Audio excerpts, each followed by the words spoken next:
Welcome in to the second day of the 9th Annual Executive Branch Review Conference hosted by the Federalist Society's practice groups. I'm Dean Reuter, Vice President, General Counsel, and Director of Practice Groups at the Federalist Society. Thank you all so much for being with us today. EBR 9, as we call it, is live on the Federalist Society's website, YouTube, Facebook, Twitter, LinkedIn, and other outlets, free and open to anyone, so do help us by spreading the word. We're also hosting, for the first time ever, on the AirMeet platform, which will allow you to visit with friends and colleagues in the AirMeet Lounge, before, between, and after panel discussions. I didn't see as many of you in the lounge yesterday as I'd hoped, so I hope you'll drop in today. To go to the lounge, you will need to register on AirMeet, which you can do in a few simple steps through the Federalist Society's website.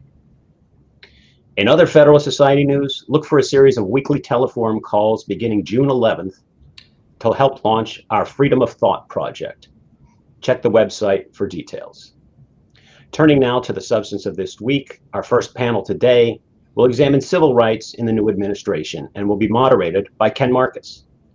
Kenneth L. Marcus is the founder and chairman of the Louis D. Brandeis Center for Human Rights Under Law, established in 2011 to combat the resurgence of anti-Semitism in higher education. Most recently, he served as Assistant U.S. Secretary of Education for Civil Rights. Perhaps most importantly, he's now the chairman of the Executive Committee of the Federalist Society's Civil Rights Practice Group. Ken Marcus. Thank you, Dean. Hi, everybody. So we've been looking forward to this for a while, and I think that this panel, Civil Rights in the Biden administration, is going to be one of the most interesting ways of looking at this issue that we have seen. As Dean mentioned, we have both the panel discussion now and then afterwards a lounge opportunity. Dean mentioned that there weren't as many people as we'd anticipated yesterday, but let me tell you, for those of you who have previously attended Federalist Society conferences and enjoyed the networking that takes place in the lobby and in the tables, the AirMeet technology has provided really an extraordinary opportunity for people to connect. So I'm going to encourage that at the end as well. But for now, we have, I think, a very timely and early intervention and an opportunity to consider what is happening with the new administration on civil rights, with various appointments that have been made or announced and initial moves, including executive orders. The initial outlines are coming into sight, and it is now possible, I think, to make the first informed, intelligent assessments of what the Biden administration's program and policy on civil rights is going to look at. And I think that the four people that we've assembled for this panel are really the perfect group to discuss this. You have, as part of the online conference materials, the official biographies of our speakers. So I'm going to give you the unofficial now and give you my thoughts, because these are four people whom I have always considered for many years to be some of the most insightful people on civil rights and really the best for this particular moment. Ted Shaw, you'll recall from prior Federalist Society events, if you've been around for a while. Ted Shaw is not only a distinguished professor of law at the University of North Carolina, he was for many years an advocate with the NAACP Legal Defense Fund. So he is one of the most experienced and forceful civil rights advocates out there, and we'll be pleased to hear from him first. Second will be Eric Dreiband. Eric Dreiband, another very experienced civil rights practitioner. Nobody knows more than he does about the workings of the civil rights bureaucracy. He had been general counsel of the EEOC during the George W. Bush administration, but most recently he was the head of the Civil Rights Division at the Department of Justice during the Trump administration. So he's really perfectly positioned to understand what is happening now with the Biden Justice Department and civil rights, particularly as it applies to the question of what changes are happening or going to happen with this administration as compared to the last. Since leaving the Trump administration, he's returned to his partnership at Jones Day with approximately 85% of the Trump administration lawyers, 85 or 87%, Eric. So somewhere in that ballpark. Yeah, sorry. It might be a little lower, Ken, but go ahead. Okay, very good, very good. Art Coleman In my opinion, is I think he might have been arguably the leading civil rights policy intellectual of the Clinton administration, I would say. From his perch at the Office for Civil Rights at the Department of Education, he was involved in many of the most important civil rights policy changes of that period. He's very much stayed in the game of civil rights, especially in the area of higher education. Where he has developed a reputation as one of the most astute legal analysts of higher education legal issues, especially as they apply to civil rights. Gail Heriot is a member of the U.S. Commission on Civil Rights, and in that respect has been doing oversight of civil rights in the federal government over various administrations. She's also a law professor at San Diego. And is well known to Federalist Society conference goers. She also, as Dean Reuter indicated, she also headed this practice group during what I think you might call the golden age of the Federalist Society Civil Rights Practice Group, which ended only last year when I took over in her place. And I'm so glad that you have, Ken.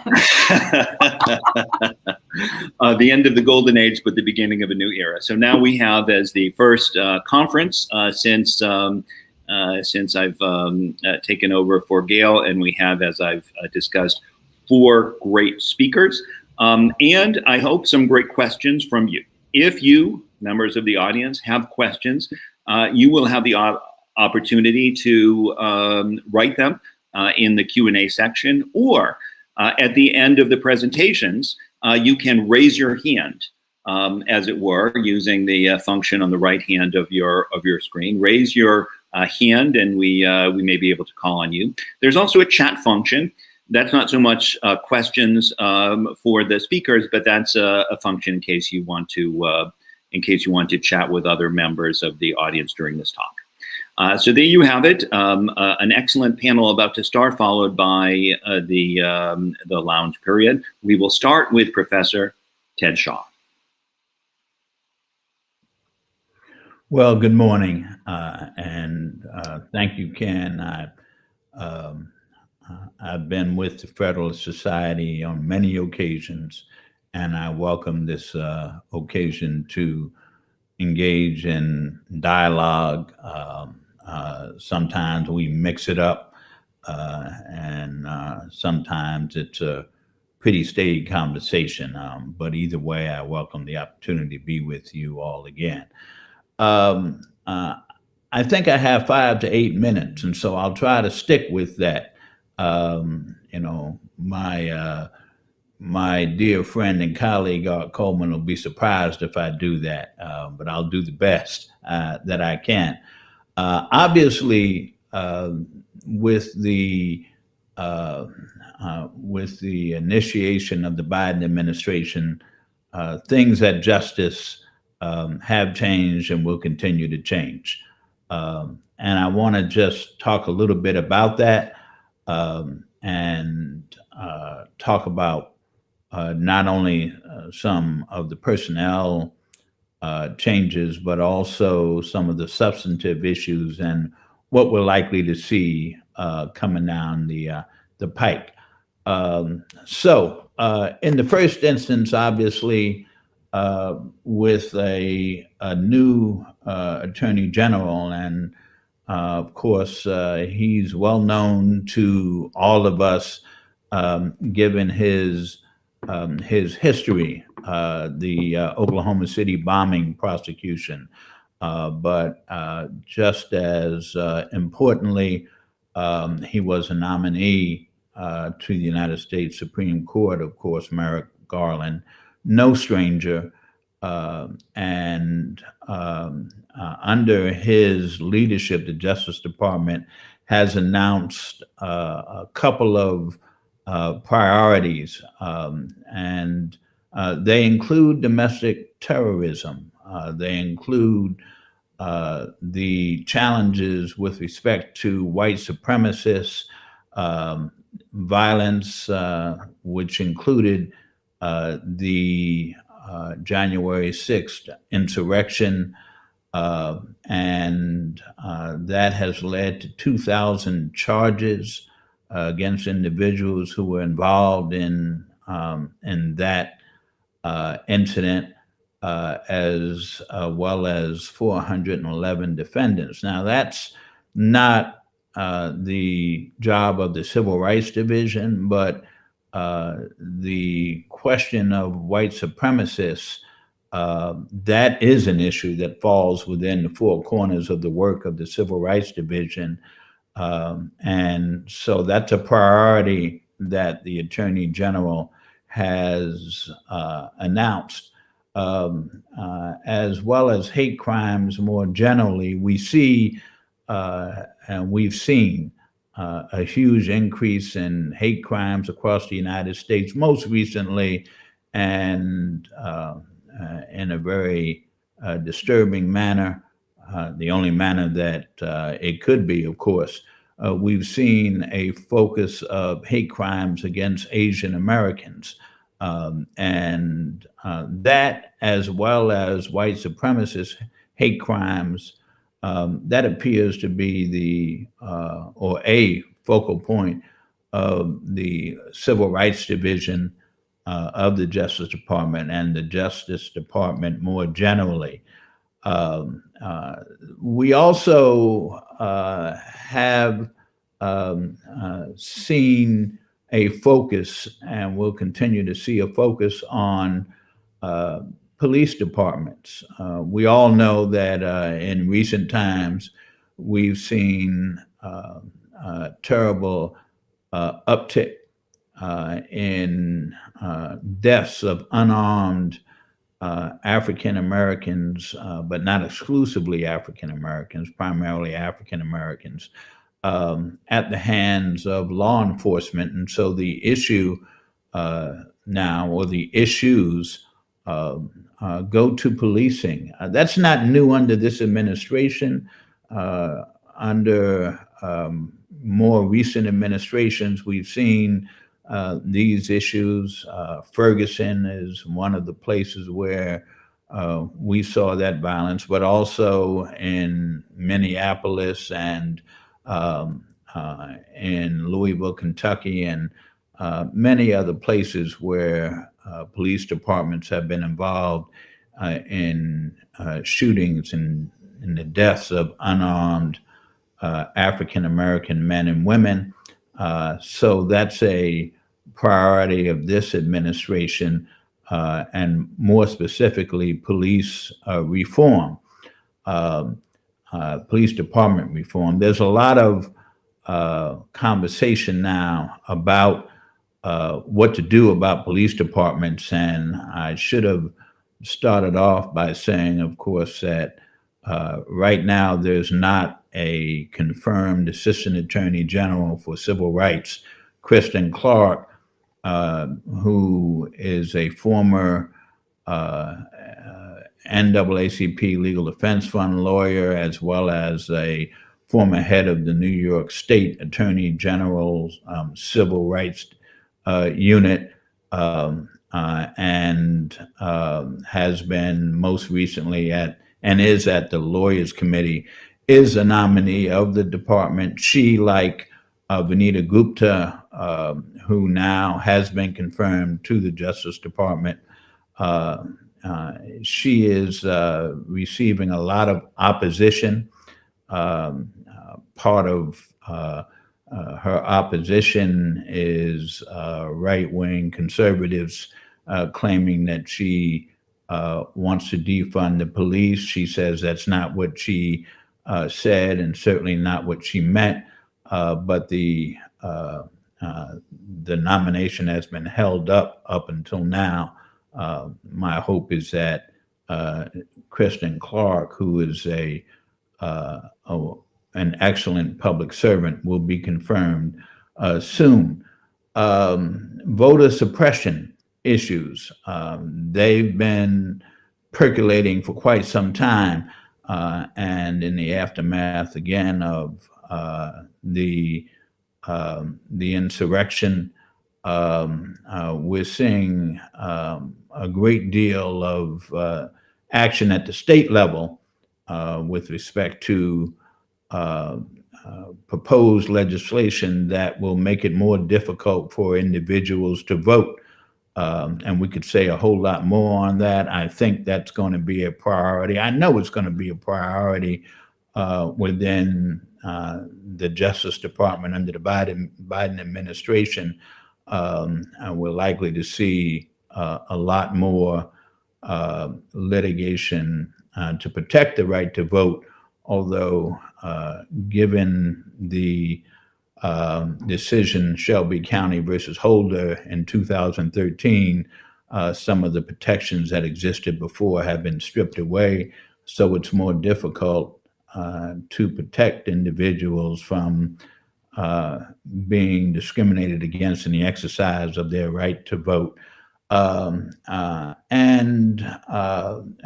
want to perhaps, there's a lot more I could say, but I want to mention that the Justice Department has gotten involved in protecting LGBTQ individuals, in particular a case in which a trans woman was repeatedly raped in a Georgia men's prison.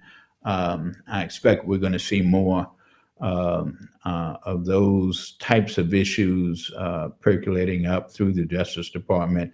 And finally, I think many of us have our eyes on the Harvard and the UNC admissions cases and other challenges to admissions, diversity efforts, et cetera, in which the Justice Department Civil Rights Division will take a different position than the department and the administration under the administration of President Trump. So I'll stop there. Could say a whole lot more about that, but I want to stay somewhere close to what I promised.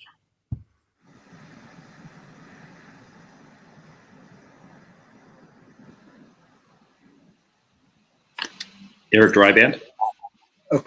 Well, thank you, Ken. I'm sorry, Eric, I was supposed to do that.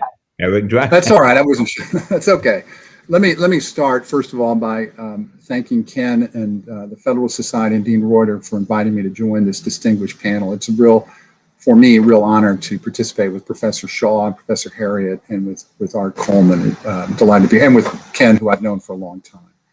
I'm going to talk very briefly, basically 3 different topics to try to frame our discussion. First, to follow up on Professor Shaw's remarks about what happened in the Civil Rights Division during my tenure there. Secondly, changes by the new administration. And then very briefly, I'll talk about another civil rights enforcement agency, the Equal Employment Opportunity Commission, where, as Ken mentioned, I once served as their general counsel. So first, and I want to do that to frame the discussion, because I think a lot of what the Civil Rights Division in particular is doing will be a continuation of what happened when I served there, and it may surprise some people. So with respect to criminal cases in the Civil Rights Division, we made the prosecution of hate crimes in particular and police crimes a priority of the Civil Rights Division, and in fact set enforcement records in both areas. So with respect to hate crimes, during my tenure, the Civil Rights Division prosecuted more hate crimes than it's done in over 2 decades, just this past year in 2020, despite the fact that we had difficulties with grand juries in the midst of the pandemic. And those cases include several race-motivated cases, include the Tree of Life synagogue case in Pittsburgh, Pennsylvania, where the defendant is alleged to have killed 11 people and nearly killed 7 others. A national origin and race-motivated case out of El Paso, Texas, where at a Walmart where the defendant allegedly murdered 23 innocent people and several dozen others were injured. And of course, in Charlottesville, Virginia, we successfully prosecuted and convicted a white supremacist there who killed 1 individual and several dozen others after the Unite the Right rally occurred in 2017. We also prosecuted, and this may surprise some people, more color of law crimes than ever in the history of the Civil Rights Division during my tenure. These are cases that typically involve law enforcement who engage in excessive use of force, often resulting in death or serious bodily injury to victims of these kinds of crimes.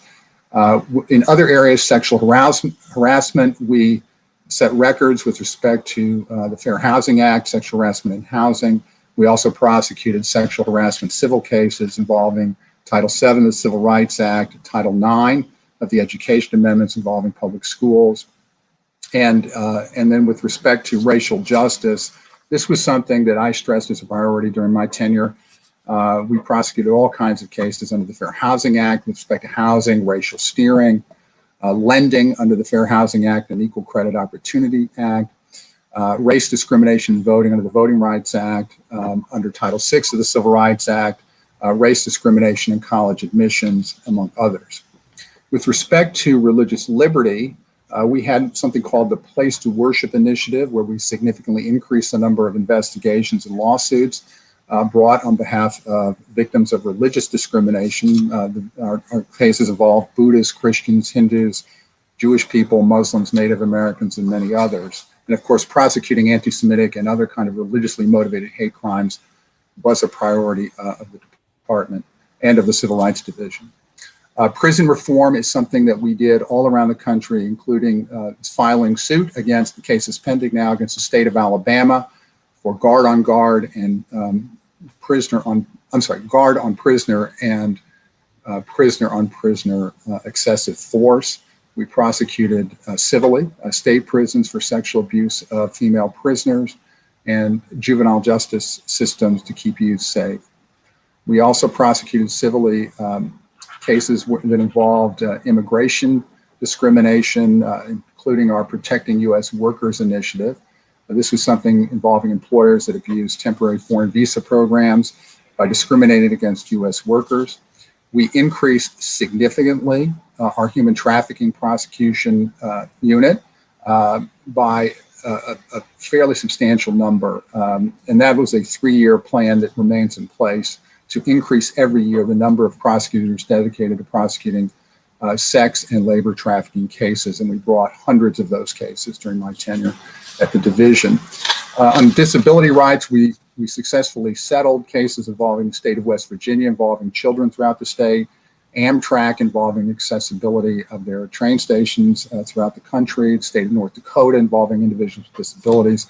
And in Voting Rights Act, our cases included a huge case against Harris County, Texas. We also successfully defended in court protections against coercive abortions for women and their unborn children who are diagnosed with Down syndrome. And we spent much of last year prosecuting cases civilly involving COVID-19 restrictions that infringed upon civil liberties around the country, including First Amendment rights to free speech and the free exercise of religion. With respect to changes that have already occurred, I think a couple of things I want to mention, 6 of them real quickly.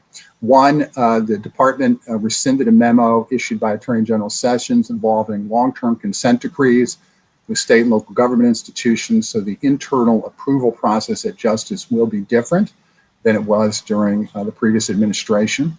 The administration rescinded a memo that my immediate successor signed late in January that dealt with the extension of Title VII sexual orientation and transgender protections to other statutes. It's unclear what the department will do with that, but there was a memo issued after I left the department extending the reasoning of the Supreme Court in the Bostock case under Title VII to other statutes like the Fair Housing Act. Transgender athletes, I think Art may talk about this later, maybe Gail will. The department has changed positions. The department filed a brief in a pending Ninth Circuit case involving whether or not a state law can mandate athletic participation for people of their biological gender. That the department withdrew that brief. In voting, there was a case pending at the Supreme Court of the United States called Bronovich versus Democratic National Committee. That case involved out-of-precinct voting and ballasting harvesting limits by Arizona state law and whether or not those restrictions violate the Voting Rights Act. And just to be clear, that case is pending. I was fully recused from that case when I was at the Department of Justice, so I did not participate in it because my current firm represented one of the parties. In any case, The department indicated that in its withdrawal of the brief that it disagrees with the framework of the brief, but not the conclusion of the brief. The department, during my tenure, filed a lawsuit against Yale University for its college admissions, alleging that its admissions violated Title VI of the Civil Rights Act with respect to race and national origin discrimination.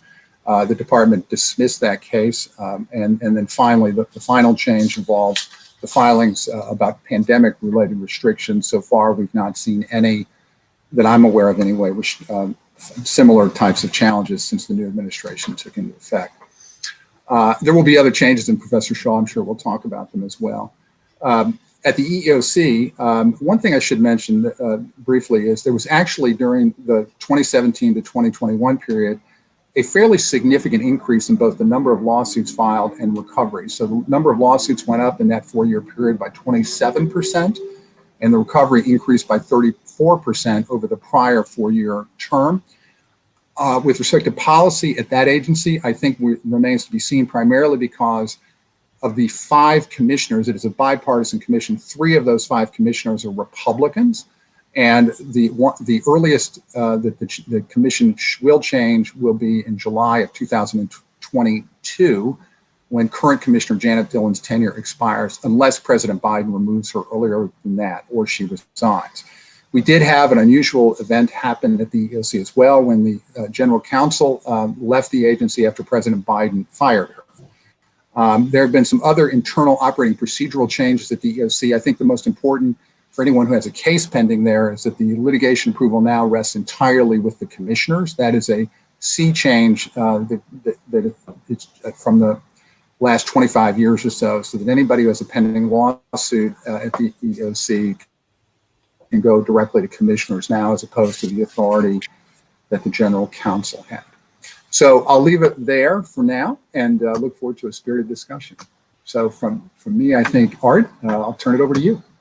Thanks, Eric. I appreciate it. And thanks, Ken, for your kind introduction, and to the Federalist Society for inviting me today. It's a privilege to be here with this panel.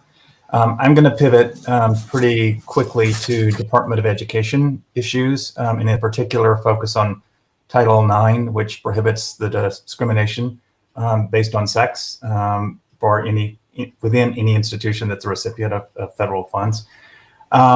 For starters, I think it's very clear, and by the way, Ken, good timing, because there's been a lot of news about the Office for Civil Rights and the Department of Education in the last week on this front in particular. What's very clear is issues of sexual harassment, sexual violence are going to be central and a priority to this administration, as they were, in fact, in the last administration, but with some, I think, consequential pivots to come. We saw an executive order by the president in early March telegraphing this intent around emphasis. And just yesterday, as part of the implementation of that executive order, the Department of Education announced that it's going to hold virtual public hearings on issues of policy and enforcement of sexual harassment under Title IX in early June. I want to talk about the 2 points of focus that it telegraphed in that context. One, looking at the 2020 amendments to the regulations promulgated by the Trump administration, and issues of sexual orientation and gender identity under Title IX. Before I go a little deep on substance on each of those, I want to make just sort of 2 big picture points. One, kind of a soapbox for me. I hope on this set of issues, and as Ken kindly noted at the outset, but he said it better than he might have, I'm old. I've been around for a while, both within and then watching and being part of conversations on issues of policy on this front. And I hope, to the extent that it's feasible, we can park the politics at the door and focus on real students and real harms and real evidence about the consequences of policy shifts in multiple directions, so that we actually understand the issues, the harms, and the science, by the way, that undergirds what I think are really important judgments. The second big picture point I want to make before I dive a little bit into substance is that last week, the Biden administration announced that Catherine Lehman would be its nominee for Assistant Secretary for Civil Rights. And that's a notable action, because she was also the Assistant Secretary for Civil Rights in the latter stages of the Obama administration. So one might presume that this is going to be Groundhog Day all over again. And my guess is that Ken can probably answer or respond to that better than I can, because he had 2 separate stints in that position over his tenure. But the point I want to make is that 2021 is not 2012 for a couple of important reasons. Number one, we are dealing with a very different legal landscape with very consequentially different precedents in the federal courts that I'll address a little bit, that I think sets a very different foundation for decision making. 2, as I've alluded, the Trump administration promulgated for the first time in the history of the department Title IX regs that reached the question of sexual harassment and violence. And that's a positive in my view. It gives it more sort of power in that zone. But it also is a very different context than the context in which Assistant Secretary Lehman previously, and assuming she's confirmed, would again be operating in a context. The foundation for Title IX sexual harassment guidance was actually guidance we promulgated when I was in the department in the mid to late 90s and in 2001. And the third point I want to make is, and this is often, I think, missed in the context of these issues that really do address harms to students: physical harms, psychological harms, educational harms. Scientifically, we know more. There is just a bit bigger body of evidence, and I would simply call out, if you have not looked at the National Academy of Sciences 2018 report on sexual harassment of women, climate, culture, and consequence. It is a tome of very rich information, principally focused in the post-secondary context, but it's a very rich foundation to sort of think about these issues, so that I'd offer that for what it's worth. And so with that background, let me offer sort of 2 points. One, addressing the sort of question of sexual harassment in general, and then one, turning to issues of transgender and lesbian and gay students. So we're dealing now with a context where the Trump administration proposed these regulations. And as I said, I think elevating the issue to the question of regulatory status was a positive, as was, at least conceptually, its focus on issues of due process for the accused, which I think had been both underattended and insufficiently attended in prior administrations. And I think conceptually, at least, that's good. But in the wake of those regulations, a number of issues have surfaced, and time won't let me sort of tick through all of them, but I would anticipate, as part of this public comment period and whatever other activity the Biden administration may take on the issue of sexual harassment, we will see attention focused on one, and I'm just going to lift up 3 here: the scope of the definition of sexual harassment. The Trump administration narrowed the scope of that definition to conform more in line with Supreme Court precedent than the historical enforcement standard that the department had adopted back in the mid-90s, that then tracked a legal standard that was in place. And I think there's some interesting questions about how different the 2 standards really are in effect. And so that should be a question that everyone is watching. Second, the 2020 regulations shifted materially the required notice sufficient to trigger an obligation by an institution or a school to respond to an incident of sexual harassment.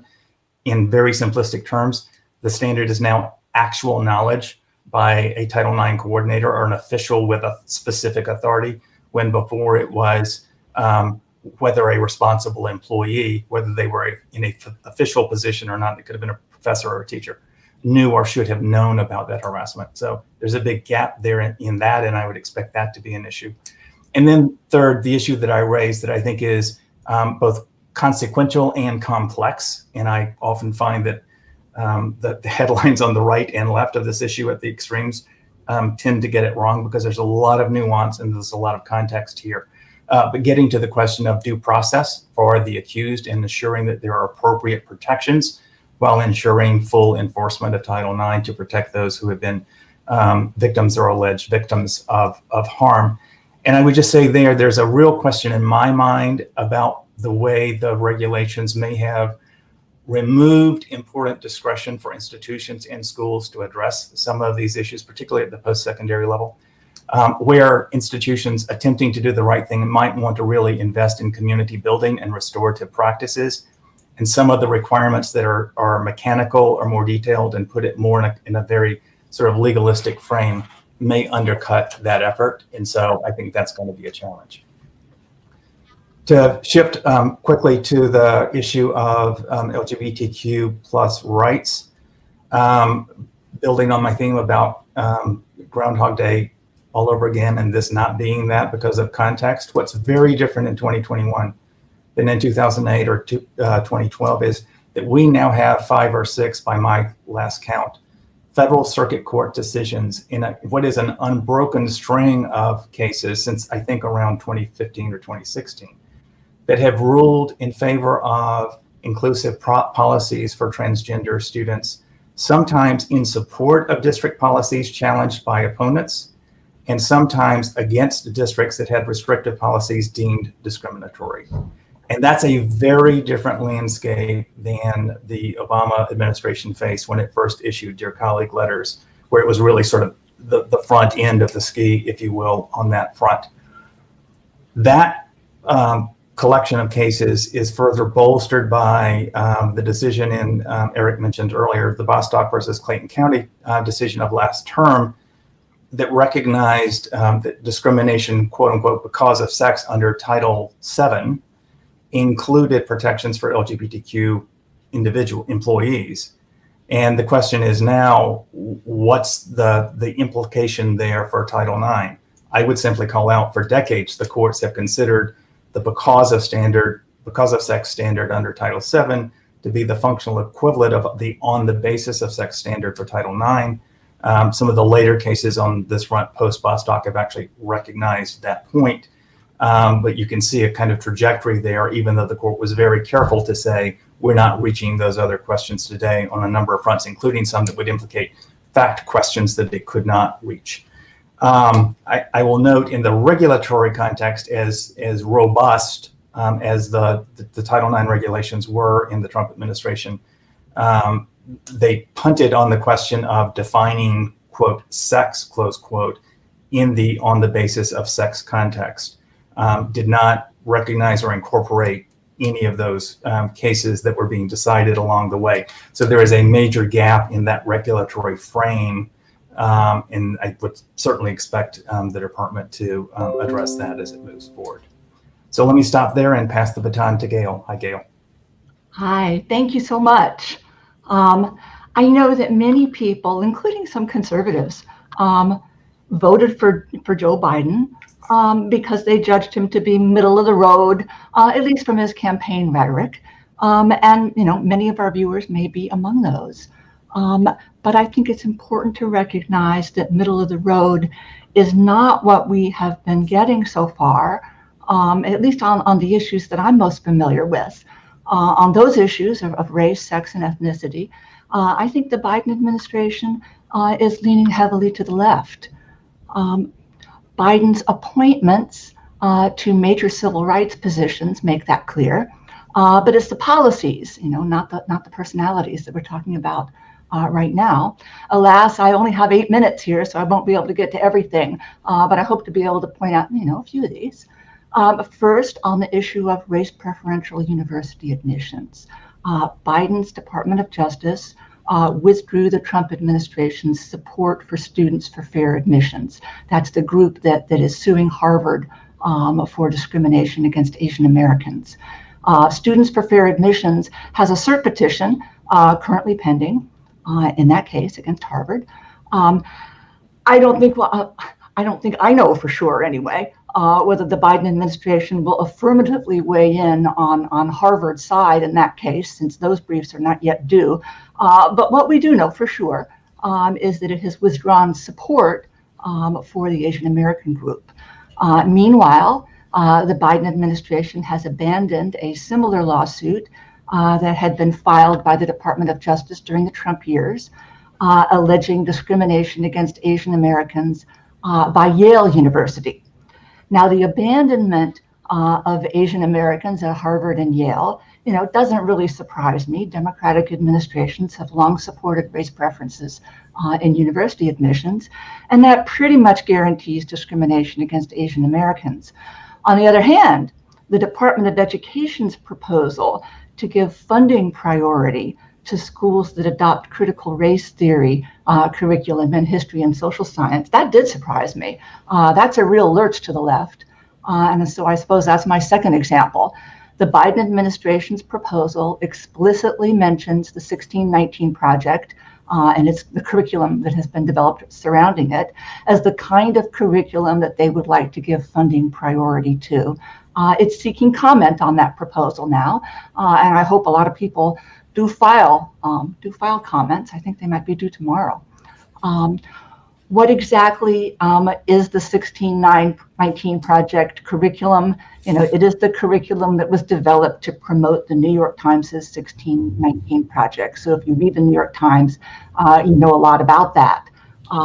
That project purports to date our nation's founding, not from the American Revolution, Declaration of Independence, or the ratification of the Constitution, or the Mayflower Compact for that matter, but rather from, excuse me, the first year that African slaves were brought to America. The 1619 Project argues that all American institutions are fundamentally infected with slavery, and that the American Revolution was fought to prevent the British from abolishing slavery. Hence, everything the country purports to stand for really is just a cover for slavery and for racism. Some of our country's most distinguished historians, and I'm not just talking about conservatives here, Sean Willents, Gordon Wood, James McPherson, they have condemned the 1619 Project as inaccurate historically and overly focused on race and slavery. Frankly, it's a bit shocking to me that any administration would threaten to make that kind of curriculum preferred for young minds. If the rumors are true on all of this, the Democratic Party political strategists are already starting to warn office holders that storm clouds are on the horizon. Voters are not nearly as enamored of wokeness as some have thought. A grassroots movement has sprung up nearly overnight to oppose the 1619 Project curriculum and similar critical race theory training in general, not just at the federal level, but also at the state and perhaps more importantly at local levels. It has already started affecting school board elections, already has been persuading state legislatures to take some action, some of which is better thought out than others. The other political storm cloud on the horizon is connected with the overwhelming defeat of California's Proposition 16. That measure would have repealed the provision of the California Constitution that prohibited, among other things, race-based preferences in state university admissions. Put there in 1996 by a state popular initiative. And that repeal effort was generously funded by some of America's largest and wokest corporations, and yet it went down in multi-million-dollar flames. I co-chaired both the original voter initiative back in 1996 and the No on 16 campaign this past year.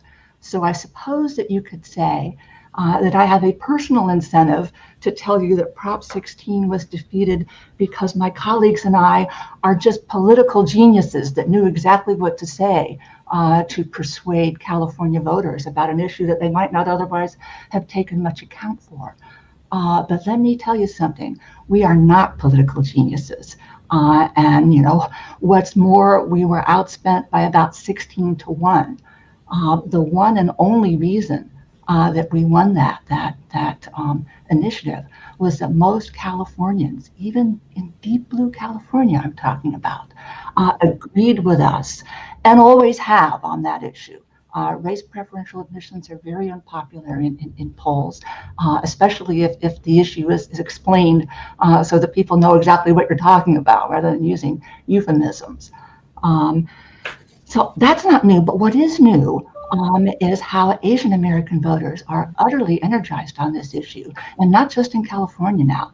And they are very much aware of the Biden administration's abandonment in the Harvard and Yale cases. So those are two issues where the Biden administration is very much to the left, not just of voters in general, but of energized voters. Of course, there's a lot more that's coming up on the Biden administration's agenda.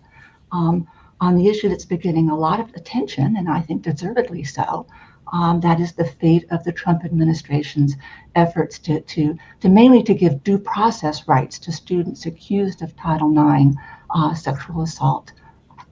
And, as many of you know, there was a series of guidances beginning with the Clinton administration that essentially required colleges and universities to follow certain procedures. One was to employ a preponderance of the evidence standard rather than a clear and convincing evidence standard in determining whether or not a student has committed a sexual assault. To me, at every turn, the old guidances were imposing procedures that made it difficult for young men, and it usually would be men, to defend themselves when accused of sexual assault. Even Justice Ginsburg said that she thought that there were some problems. I myself have spoken to several young men who, in my opinion, had been wrongly accused, but who were nevertheless punished for a sexual assault that I do not believe they committed. The Trump administration tried very hard, I think, to do the right thing. Unlike previous administrations, it employed the full notice and comment procedures as required by the Administrative Procedure Act to promulgate actual regulations laying out, in this case, minimum due process rules for those who are accused. Title IX activists have been calling for the repeal of those regulations ever since. And now the Biden administration has set in motion procedures that could lead to exactly that. We don't know for sure. Hearings are going to be followed presumably by preliminary proposals. It may take a long time. These procedures do tend to take a long time, but given that the Trump administration did promulgate these as regulations, the Biden administration has to go through the same procedures now if it wants to repeal or modify them. I'm not optimistic about how that will turn out, but we'll see. On school discipline, the Biden administration has now sponsored a web event that points very strongly towards the likelihood that they will at least reinstitute the Obama-era policy, and quite possibly extend it, I believe, by emphasizing disability, that is, disparate impact in disability, rather than emphasizing just race. I consider this to be hugely important, the school discipline issue in general and the use of disparate impact in particular. Students don't learn in chaotic environments, and efforts to exert federal control over school discipline during the Obama administration, I think led to exactly that in many parts of the country. I will be glad to elaborate further in the question and answer period on why I think that is contrary to the law under Title VI, if anybody wants to ask me about that. On transgender issues, President Biden signed an executive order. I believe it was actually signed exactly on Inauguration Day, so this was a high priority, directing his administration to look very closely at transgender issues. So far, it has backed away from the Trump administration's position that Title IX actually forbids assigning anatomical males to girls and women's sports teams. I am told that there is plenty more to come on the transgender issue. Interestingly, my read of Bostock and that opinion is that it actually makes it harder, not easier, for the Biden administration to go back to the Obama administration's insistence that transgender individuals be treated according to their gender rather than their anatomical sex for the purposes of bathroom, locker room, and shower assignment. I don't have enough time in my little 8 minutes to explain that, but I'd be glad to talk about it in the question and answer period. So ask me that if you want to. And judging from Ken's look on his face, I've probably used up my 8 minutes. So I'm going to now turn it back over to Ken. Thank you, Gail, although that was a look of gratitude for the excellent presentation that you've just given and that the other three have given as well. For members of the audience, you'll notice that in the upper right-hand corner of the screen, you'll have an opportunity to raise your hand, as it were, in which case we will be able to call on you to provide a question directly. Alternatively, of course, you could continue to use the Q&A box to provide questions. I'm going to start, though, while we're waiting to see if others raise their hand, by inviting, I would say in the first instance, either Ted Shaw or Eric Dreiband to address a kind of a big picture issue that in different ways, I think both Art Coleman and Gail Heriot raised, which is, in a big sense, what can we expect from the Biden administration on civil rights? Everyone has given a large number of areas in which we can expect changes, but overall,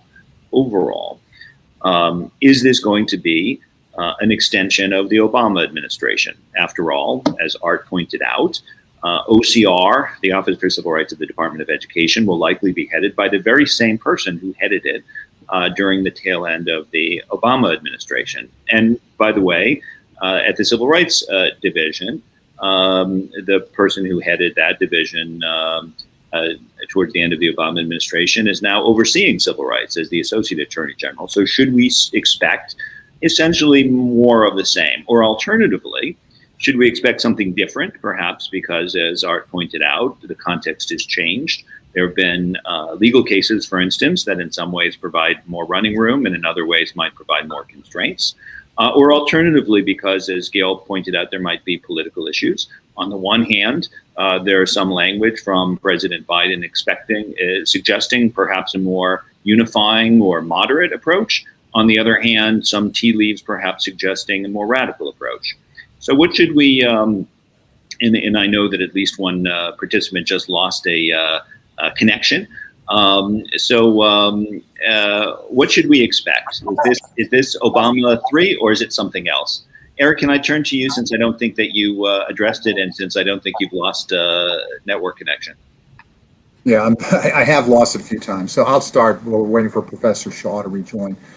I think a couple things. One, certainly there have been and will continue to be policy changes that will mirror what we saw in some ways during the Obama years, the sort that Art and Gail described and that Professor Shaw described and that I described. There will be changes. Elections have consequences, and there are changes. The landscape is different today, and I think the biggest change that has occurred is in the LGBT area with the Bostick decision by the Supreme Court of the United States last year under Title VII. That decision issued in June of 2020. When it issued, I instructed the Civil Rights Division team to enforce the law consistent with the Bostick case, and that was happening when I left in January. But I think it does raise questions about the extension of that statute, that Supreme Court case, to other statutes like Title IX and the Fair Housing Act and others. And I expect that the current team will take an aggressive approach on those issues. I think likewise on things like Professor Heriot said, with respect to racial preferences, there is a clear difference between what we saw when I was at the Civil Rights Division and what has happened since. And the best example is the one that I mentioned, the Yale case. On the other hand, I think a lot of the work of the Justice Department and of the EEOC will continue apace. Hate crimes prosecutions increased significantly during my tenure, for example. I expect that will continue. Likewise with human trafficking, sex and labor trafficking in particular, those prosecutions will continue. And I think, of course, on issues about police misconduct cases, I think we will see a continuation of what we saw when I was at the department on the criminal side, where we, as I mentioned, we did set a record on the criminal side. I think on the civil side, what Professor Shaw, I think, was referring to, I think we will see more pattern of practice investigations of police and other law enforcement agencies than we saw during, for example, my tenure. We did have those cases at various places around the country when I was there. We also took a slightly different approach. For example, Minneapolis, I think, is a good example. When I was at the department, we worked with the mayor of Minneapolis and the chief of police of Minneapolis to try to propose collaborative work between the Justice Department and the Minneapolis Police Department. The city council, however, despite the support of both the mayor and the chief of police, rejected our offers. And then we saw more recently Attorney General Garland announce the opening of a civil pattern of practice investigation in Minneapolis. I think on those things we will see changes. But the bulk of the work, Title VII work, Fair Housing Act work, voting work, hate crime, human labor and sex trafficking, and color of law prosecutions, among others, I think will continue. Same thing with the educational cases involving sexual and racial harassment and things of that nature that we prosecuted during my tenure. And I think those will continue at pace. But there will be changes of the sort that Professor Shaw and others, Art and Gail mentioned as well. So, Professor Shaw, I'm not sure exactly when you lost the network connection. My question is, to what extent do you think that this administration would essentially be a continuation of what we saw under the Obama administration and civil rights? Or to what extent would it be different, either because of different legal context or different political context? Well, let me first say that I don't think with all due respect, I don't think the question is whether it's going to be a resumption of the Obama administration. I'm not sure I don't think it's the right frame. There's been for decades now a back and forth between various administrations on civil rights policy. Sometimes more extreme swings and sometimes less so. But I think the question is going to be where this administration fits with respect to civil rights enforcement that has been underway since the late 1960s. Yes, this administration is going to be more similar to the Obama administration, and for that matter, to the Clinton administration, and more similar to other administrations where the Democrats have held the White House, and the policies and practices under Republican administrations. I'm not going to attempt to go jot by jot with respect to the records that, with all due respect, Eric Dreiband claims have been set. I will refer you to the Leadership Conference for Civil and Human Rights and suggest that there's a year-by-year accounting of civil rights policies and practices during the Trump administration. And this is going to be a very different administration with respect to those issues. For me, one of the big issues, you can talk about the Yale case and the Harvard case and refer to them as cases involving issues of preferences and abandonment of Asian American students. That's a much more complex position. Not all Asian American students, even at Harvard, support the lawsuit brought by the challenges to Harvard's diversity programs. And I think we're going to continue to see big differences with respect to this administration and supporting programs and efforts that open up opportunities for African Americans and other people of color. That's what's being abandoned, was abandoned by the Trump administration. And I know, Gail, with all due respect, we continue to have and will continue to have big differences about those issues. So look at the Leadership Conference record. I also want to point up with respect to voting rights, there was a Texas case in which the issue of whether changes in political processes should be pre-cleared, and the Trump Justice Department said that they didn't have to be pre-cleared, and career lawyers at the Justice Department refused to sign on to that brief. And so I'm raising that to say there are real differences. It's not enough to say that the Trump administration enforced the Voting Rights Act. There are real differences between that administration and the administrations under Obama, and would have been in previous years, including some of the Republican administrations with respect to the Voting Rights Act. Gail, would love to engage with you sometime about the 1619 project, although I don't think that's the stuff of the Justice Department, which is where I focus. I will simply say that Americans from the time I was a child and way before that were taught about American history going back to to Plymouth Rock, and they weren't taught about Black folks in Jamestown and 1619. It's quite interesting, and that's the kindest way I can put it, to see the kinds of opposition to teaching that full history, and suggesting that we shouldn't teach it when we taught about American history going back to Plymouth Rock. But that's another conversation that I would love to have with you at some other time. So I'll just mention very quickly, HUD, under the Trump administration, gutted the affirmatively furthering fair housing standards. There were attempts to gut disparate impact regs. That I expect to change under this administration, and a return to what I would consider to be the long-standing purposes of, the Fair Housing Act and its regulations.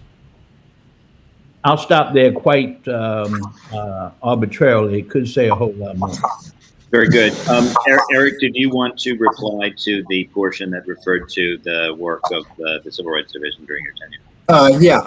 So, yes, I do. There was Professor Shaw, who I should add I've admired for many, many years, even though I don't think we've actually met until recently. I want to talk about the issue about that whether or not we abandon race discrimination. And I can only speak to my tenure at the Justice Department, which is from 2018 to 2021. And I want to give a few examples. So when I arrived at the department, I stressed to every section of the Civil Rights Division the importance of prosecuting civilly and criminally race discrimination cases. And I just want to give a few examples of cases we brought under my tenure. For example, in California, we sued local government agencies for trying to drive out African American and Latino renters from a town. In Georgia, we sued an Atlanta-based management company for illegally steering African American housing applicants to racially segregated housing. In Indiana, which is my home state, we prosecuted a man for allegedly threatening an African American neighbor by burning a cross, displaying a swastika, and racial slurs. We brought many, many other cases. In Maine, we convicted 2 men who committed a series of racially motivated attacks against African American men. In Maryland, we successfully sued a car dealer who discriminated against African Americans by offering different terms of credit than offered to white borrowers. And we sued a police department under disparate impact theory for race discrimination in employment against African American victims of race discrimination. And we brought many cases in North Carolina, hate crime prosecution where the defendant, we convicted a guy, the defendant who threatened to shoot an African-American family because of the family member's race. In Ohio, we successfully settled allegations by African-American students of race discrimination by a school district. In South Dakota, we successfully sued state and local agencies that discriminated against Native American job applicants and deprived Native American voters of voting rights protections. In Virginia, as I mentioned earlier, we convicted a white supremacist who killed an individual and injured several others. And so these are just a few of the cases that we brought. And so while I do agree that the current administration on some issues will take a different approach than we took when I was at the Justice Department, I do not agree, respectfully, that we abandoned race discrimination prosecutions either civilly or criminally. And we brought many, many of those cases, including against, as I said, against law enforcement officers, both in prisons and jails, and police officers who patrol the streets, who brought many, many of those criminal prosecutions successfully, and in fact set a record there. So I'll leave it at that, but I did want to respond just to that point. But I do agree with Professor Shaw. There are differences, obviously, that the new administration is taking and will continue to take. Ken, if I can just say, first, let me thank you for your kind words, Eric. When I talked about, and I used the term abandoning the effort to fight discrimination against African Americans, I think I said it, and I intended to say it particularly in the context of the higher education cases, opening up opportunities to Black and brown students in higher education. That's what I think is an abandonment of opening opportunities for Black and brown folks in the name of so-called reverse discrimination. And with respect to suits that under your administration or the Trump administration were brought against racial discrimination against African Americans or anyone else, to the extent that those suits were filed and pursued, then I would commend that. But I'm still compelled to point out the irony, and you know, I'm not saying, Eric, this was you, but the head of the Trump administration, President Trump himself, the irony of his role in the Charlottesville violence. And so, yes, we can talk about what the Justice Department may have done in the aftermath of that, but in the first instance, the president, the head of that administration, was on the wrong side of that issue when he talked about good people on both sides, et cetera. And in my view, he promulgated a great deal of racism right on up through the election and the January 6th insurrection. I'm not asking you to respond to all that because I'm not really attacking you for that. But I'm saying that the head of that administration, President Trump himself, does bear responsibility for that. So I'm sure we could. Well, Professor Shaw, I can only speak to what I did. So I get that. You know, I understand that. Yeah, no, I understand. Let me just add. So I was on, my nomination was pending when Charlottesville happened in 2017. I pledged after Charlottesville, while my nomination was pending, that if confirmed, I would do everything I could to bring white supremacists to justice, including in Charlottesville. Having said that, I also said I had not prejudged that case or any other case. We did, as I say, convict the individual who killed an individual and injured dozens of others during the Unite the Right rally. And working with the FBI and the U.S. Attorney's Office in Charlottesville, we prosecuted many other people for criminal misconduct related to that as well, successfully. So I'm not going to get into anything about President Trump. I'm just going to talk about what I did and worked both with the FBI and the career professionals in the Civil Rights Division to bring white supremacist violence to justice. That is, those who committed such violence to justice. And we did that, in my view, successfully. In the Civil Rights Division and U.S. Attorney Office and FBI, I'm confident are continuing that work, even currently, and will continue that into the Biden administration. And returning to the Biden administration, One of our audience members invites further discussion of Kristen Clark, the attorney who has been nominated to head the Civil Rights Division at the Justice Department, the position that Eric Dreiband previously held. Professor Shaw had made some remarks favorable towards Kristen Clark. The questioner invites any other comments that people have on this pending nominee.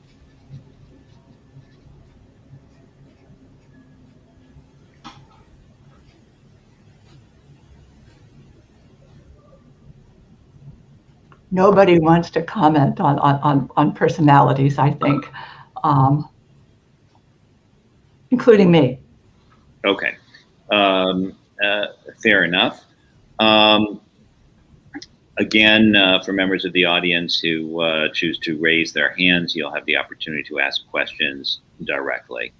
The 1619 project, Professor Shaw mentioned that it's not related to the Justice Department, but as Gail Heriot mentioned, there is a request for comments that is open. It's from the Department of Education, and it refers to procedures involving grants that are outstanding. Given that this is very timely, two of our speakers have addressed the 1619 project. I'll invite if there's any other further discussion about the approach of this administration towards the 1619 project in general, or in particular with respect to this grant program for which there is an open request for comments due. I think it may be tomorrow. Yeah, I think it is tomorrow. I mean, I want to say that you know, I don't think that Ted and I are quite joining here in the sense that he's saying quite correctly that the history of African Americans, the history of slavery, is important to American history and needs to be taught. But that's not what the 1619 project curriculum is all about. It's all about instead conceptualizing all of American history in terms of slavery, and relating every aspect of history is simply somehow connected to keeping slavery going.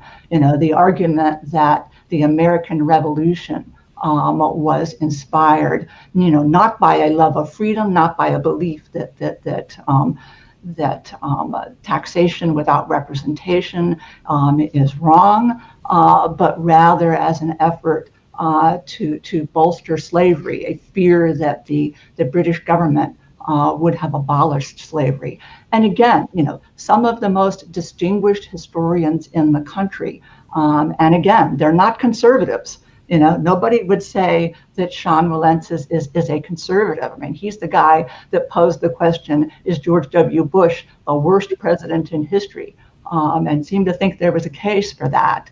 You know, James McPherson has been very much, you know, upfront on the notion of not honoring Confederate memorials. I don't believe he sees himself as right of center.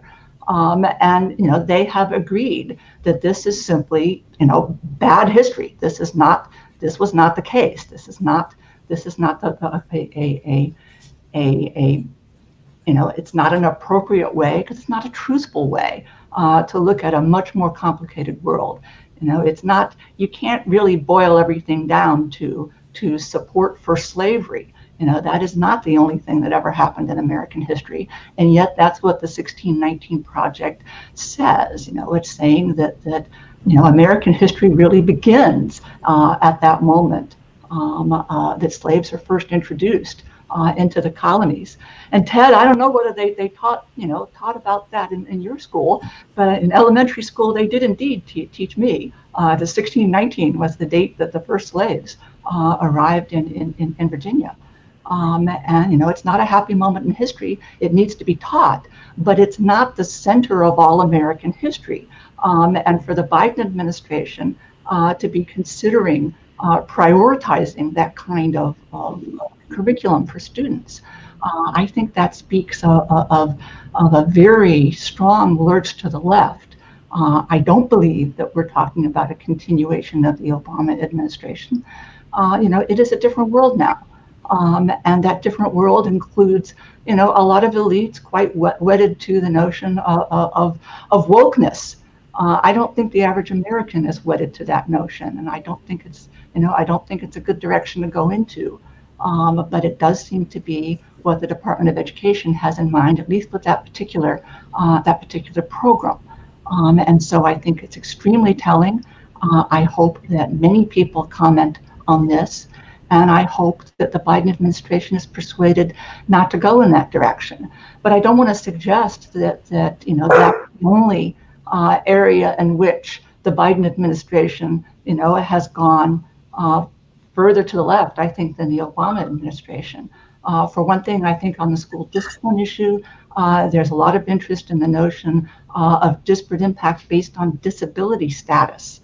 The point is being made by advocates on, left of center advocates, that disabled students are disciplined in school more often than non-disabled students. And I think the average American hears that and they think, what, they're suspending, children in wheelchairs.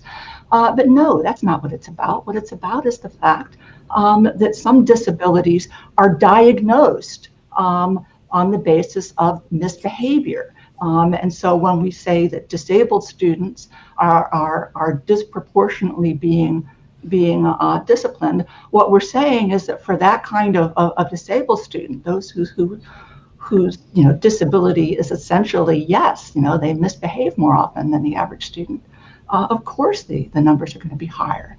And there doesn't seem to be an understanding of that on some of the in some of the people that have been discussing this issue. I mean, quite shockingly, I think. And that again, I think, is a rather strong lurch to the left. Then you get programs like the Small Business Association. The Small Business Administration, is right now administering a program that I think is called something like, the Restaurant Relief Fund. And they have explicitly given priority to restaurant owners who are female or who are members of racial minorities. If one can classify oneself as socially disadvantaged, one also can get priority. But socially disadvantaged is defined in terms of race, ethnicity, or culture, and hence, we're back to the white male who owns a restaurant has to get at the back of the line, and the law is now riddled with this sort of thing, particularly COVID relief, and I think it's a serious problem. So, Gail, very quickly, I don't think Nicole Hannah Jones said, although I think she probably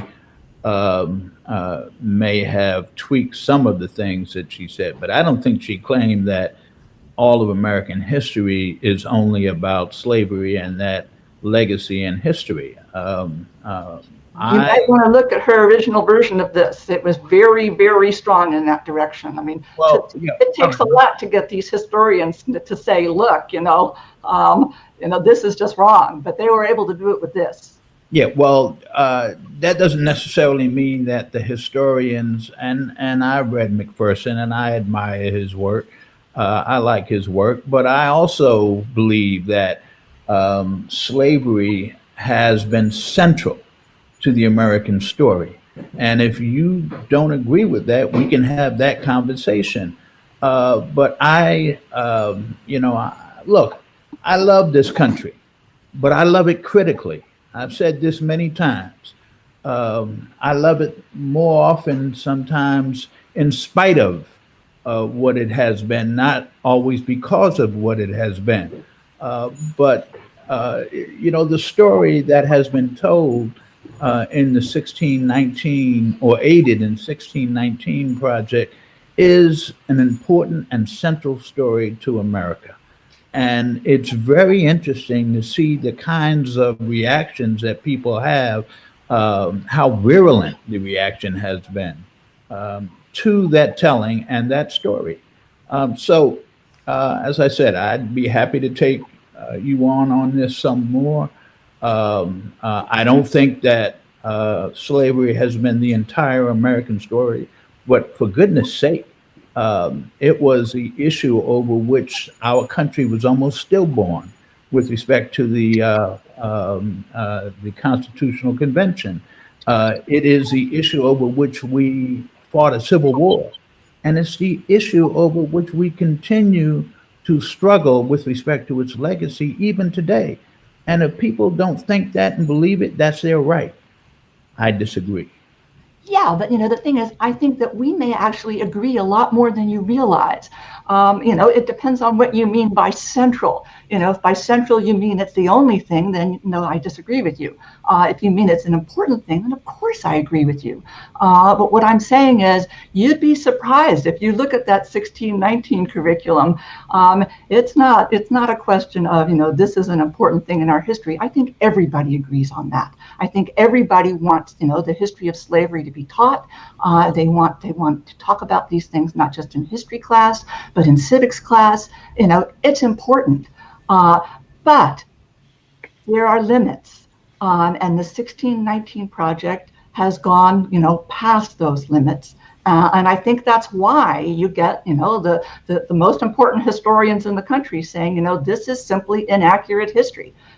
To teach the American Revolution as being primarily a question of trying to defend slavery against the belief that the British might terminate that slavery. That's just not accurate history. That doesn't mean that we don't agree on the importance of slavery. And I suspect we actually do, because I think, weirdly enough, you and I agree on a lot of things. That's why I want to get you out to the University of San Diego for a summer, so that we can spend more time, talking about these things. I brought you up to our associate dean recently, and she was kind of excited about it. So we don't have any money right now, and that's why you haven't already been invited. Well, Gail, that's all right. I'm not traveling yet anyway. Soon. I'll see you there sometime. As I said, we can take this on some more. You bet. Another audience member invited further discussion of hate crimes prosecution. The question was aimed at Eric Dreiband in the first instance, and specifically the question was, why was he spending so much focus fighting hate crimes during the Trump administration when those crimes are already illegal under state law? So an invitation to discuss the importance of prosecuting hate crimes.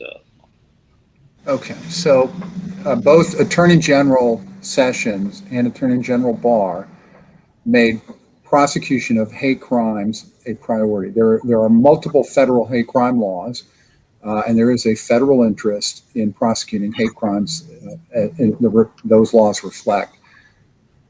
There is also a policy at the Justice Department known as the Pettit policy that involves various evaluations when there are also state law charges to be brought.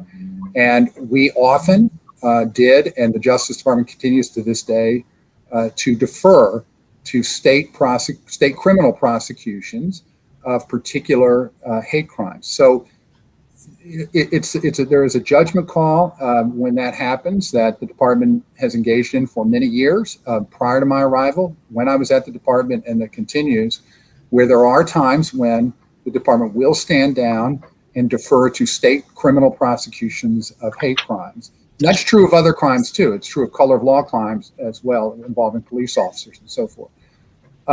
What we saw, though, was that there were cases, many cases, during my tenure at the department, where in consultation with Attorney General Barr and others, as well as the career prosecutors in U.S. attorney offices and in the Civil Rights Division, where we concluded, for various reasons unique to each particular case, that there was a federal interest involved in prosecuting a particular crime. So, for example, when an individual drove 10 hours down to El Paso, Texas, to murder dozens of people, and in fact killed 23 people and nearly killed several dozen others at a Walmart because that defendant, as alleged by the government, was upset about people crossing the border from Mexico into Texas, we felt that in addition to state law charges, that federal law charges were appropriate under the department's Pettit policy.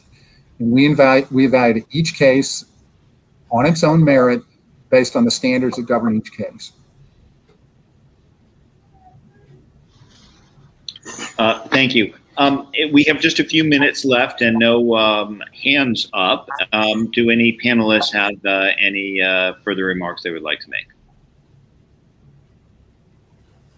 Ken, let me, if I could, respond to one point that I don't think I've directly addressed of Professor Shaw's about the alleged abandonment of opportunities for students in higher education. So first of all, we did bring Title IV desegregation, race discrimination cases all across the country involving race where the victims were African-American students, number one. Number two, I think with respect to, I think it's Professor Shaw cited the Harvard case where we were amicus in support of the plaintiffs. I think it's important to understand that any use of race under currently existing law must be narrowly tailored. And what we found in the Harvard case was that the class of plaintiffs, Asian Americans, were experiencing race and national origin discrimination. So this was not an attack against African American students or anything of that nature in that case. It was rather, based on the evidence we had in front of us, concluded that Asian Americans were being victimized in that case. Well, Eric, again, the Justice Department and the Trump administration supported the plaintiffs who brought the suit against Harvard. Harvard, as you know, was held up in the Bakke case in 1978 as an example of diversity pursued in a way that was not only defensible, but that was constitutional. And then, of course, in 2003, in the Buda case, once again, the Supreme Court referred back to Bakke and mentioned the Harvard diversity plan and took no issue with it. Look, Ed Blum, who, as you know, is responsible for bringing the Harvard case, the case against University of Texas, and for that matter, who was responsible for bringing the suit that invalidated the operating mechanism for the Voting Rights Act, Section 4, and therefore undercut Section 5 review, and we can see what that's led to now. Ed Blum is opposed to any conscious efforts which end up opening opportunities or supporting opportunities for African Americans. Full stop. So when the Trump administration came down on that side, in my view, it's coming down on the side of those who are trying to close the doors of opportunity to conscious efforts to admit and enroll African American and Latino and other students of color. I get it, you disagree, but that's my view, and we disagree about that. Ed Blum is a friend of opportunity for Black folks. Can I add something here, as long as we're talking about the Bakke case and how the Justice Powell's opinion endorsed the Harvard method of admissions? That's because he didn't know the history of it. The Harvard admissions policy grew out of their efforts to exclude Jewish students in the 1920s by saying that we want geographical diversity. What they wanted was not so many students from New York because too many of them were Jewish. That's clear from the record. But that's Gail. That was, with all due respect, that history was there. You're right that history existed, and there's been even at the time of the Bakke case, many of some of the Jewish groups and organizations came down against Harvard's diversity efforts. That's no secret. Now, not all of the Jewish groups and organizations came down opposed to efforts to open opportunities for Black and brown students. But my point is that you're right. Harvard discriminated against Jewish students at one time. That does not mean that efforts to open up opportunities for Black and brown students who historically have been excluded from Harvard and many other institutions is in any way discriminatory and intended to be discriminatory against white students. I mean, for goodness sake, we're talking about low single digit % of Black students at Harvard and all of these other institutions.